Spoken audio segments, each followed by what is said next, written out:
Hello and welcome back to my channel. My name is Vero, and in today's video I'm going to be flipping through my 2021 Part 2 bullet journal.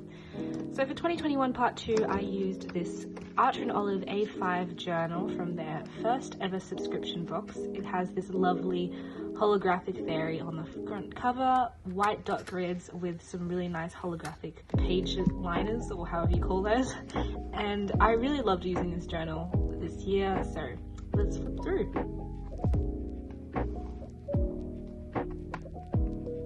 So on the front page I just have my name, very standard.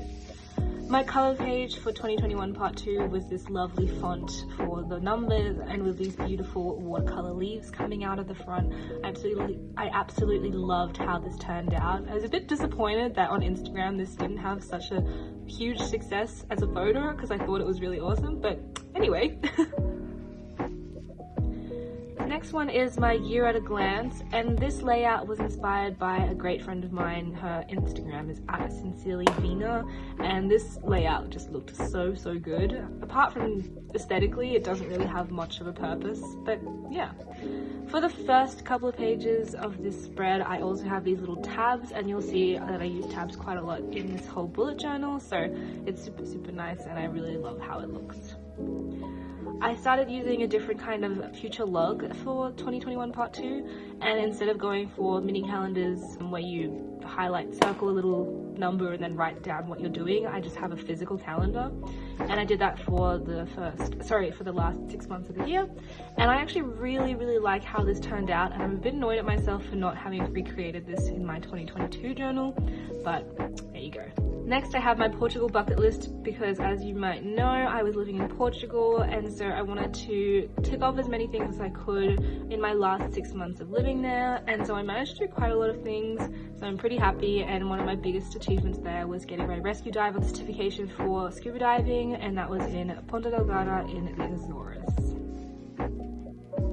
I have my grid spacing cheat sheet, which obviously didn't get used all that much, and I have a little quote saying everyone's growth looks different, because my word of the year was growth, and I represented this quote from a Pinterest picture, and you can see all of these details in my 2021 Part 2 Plan With Me video that is up on my YouTube channel and linked here in the card if you want to have a look.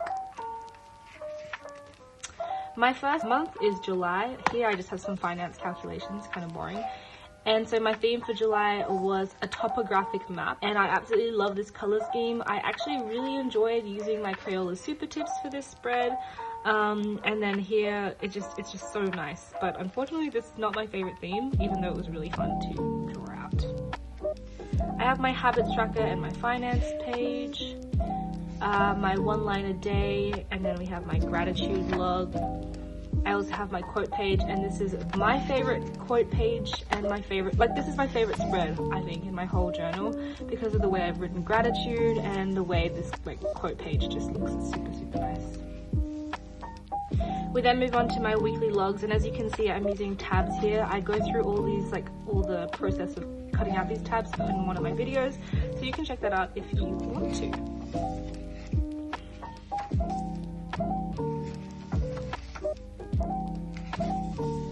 I also love including a month overview of all the series, the books, the songs, statistics, positives and negatives for my month, because I just find that it's super nice to reflect on this afterwards. My next theme is August, and it is a butterfly and flower theme. This looks really nice on camera, but actually in real life it's not as aesthetic, shall we say, but I really love the butterfly side of this. I think it looks really nice. This is my favorite habits tracker in my whole journal. It looks so cool. I'd never used this circular kind of habit tracker before, and I absolutely love it. I want to recreate it, but it's kind of annoying to trace out, and also if you're not tracking your habits consistently every single day, then this kind of gets a bit lost. And as you can see, it didn't get filled out the whole way, so oh well. I really loved using my steps and screen time tracker because I could really monitor how much I was walking and how much I was looking at my phone, but at the end of each month I always forget to fill it out because I'm like, yeah, okay, end of the month, let's move on.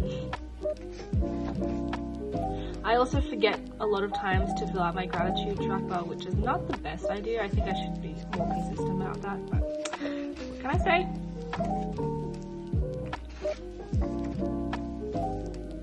August was a really busy month for me, but I had a lot of fun. And then my month review was pretty empty because I just didn't do it. September is a really aesthetic month as well. It's these beautiful flowers. I painted them all throughout the month. I think it looks really, really cool on camera again, but in real life this is not as nice. This is probably my favorite layout here, with the flowers peeking out. Really, really pretty. I also use this kind of Dutch door throughout the whole 6 months of this journal. I love the look of this Dutch door. I think it's very aesthetic.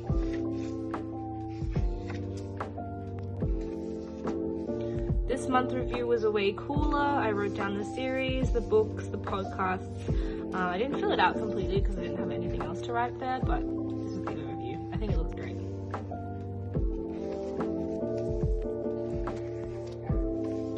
I stopped using tabs in October. I was kind of getting sick of them, I guess. And I went for a very minimal theme. So just black pens. And I had these bats and spiders hanging around. I did color in some bits here, but most of it is black. Again, this is a recreation of my great friend Sincerely Vina on Instagram's quote page. Of course, hers looks way better than mine. I also started using a rolling weekly where you don't use your journal every single day. This is probably my second favorite spread of my whole journal. It just looks so, so good. As everyone else, I got obsessed with Squid Games, so I tried to recreate them. I really liked playing around with my Crayola super tips for this spread, and I think I should get back into using Crayola super tips again. This is my favorite wine from Portugal, and I had a label, so I stuck it in. I don't know why I left these 2 pages blank. I think I was supposed to do a month overview, and I forgot to do it, so anyway. So we're now starting on to probably one of my favorite themes ever. It's this ocean theme, and I think it looks absolutely stunning. And this is probably my favorite painting from this month. Actually, no, there's another one that's really good as well. I made a mistake here, and I don't know if you can tell on camera, but I did have to cut out another page and stick it in so that the mistake wasn't obvious. My habit tracker, expenses, 1 line a day, and gratitude. This is like my weekly spreads, and I just fit 3 weeks into this one space. And as you can see, I didn't really use my journal whilst I was there. This is probably my favorite painting. I think it looks amazing. My month overview. And then we get to December, and December's cover page is by far my favorite one ever. I think I said this already to other spreads, but this is definitely my favorite one.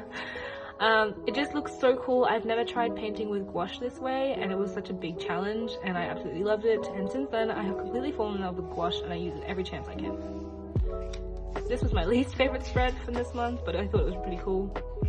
My finance tracker, I did spend money in this month. I just didn't use my journal at all for the month of December. I got busy, and I don't know.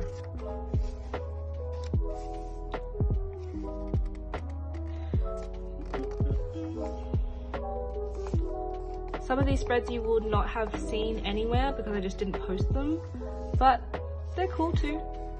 This is probably my favorite gouache painting because, you know, you get the shadows and lights pretty nicely done.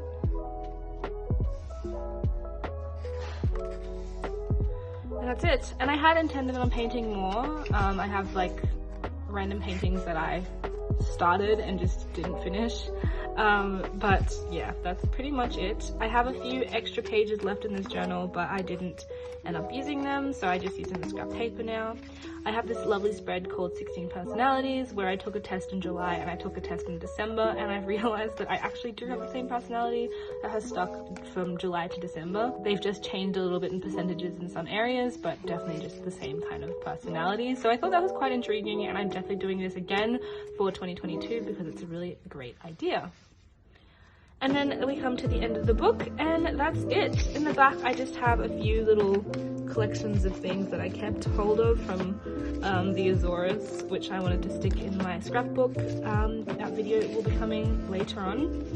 And that is the end of this video. I hope you enjoyed, and I hope you have a great start to 2022. You can find my next video for my 2022 setup right over here.